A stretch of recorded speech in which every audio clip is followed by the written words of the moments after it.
So imagine why they did that. Why the priest, why the Israelites, why they have the Bible, they know this is a Jesus. Hebu fikiria, Waisraeli makuhani walikuwa wana Biblia, wana neno la Mungu, lakini imekuwaje wakafikia hatua ile?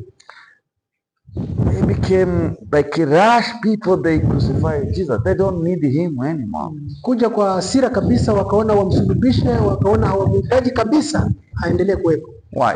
Kwa nini? If you read the Bible, umesoma Biblia, you will found because of leadership. Sababu kubwa ni uongozi. Leadership. Uongozi. Because they need to be on the top. Walikuwa wanahitaji kuwepo katika nafasi za juu. And they heard Jesus is coming to be a king. Na wakasikia kwamba Yesu anakuja kuwa mfalme. So they didn't want to lose their positions. Hawakutaka kabisa kupoteza nafasi zao za uongozi. So brethren, imagine.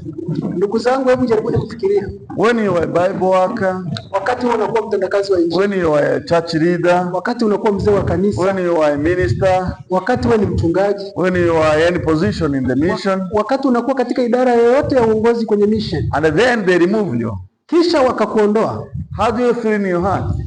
Utajisikiaje katika moyo wako? Are you happy? Utakuwa na furaha?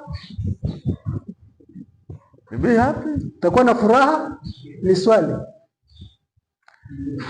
If you are not happy, kama hautakuwa na furaha, so you became like a priest. Basi utakuja kuwa kama makuhani wale. Because that was the same. Itakuwa ni kitu kile kile. Because they fear that we're gonna lose our positions. Wakaogopa kwamba watapoteza nafasi zao. And they crucified Jesus because they don't want to lose their position.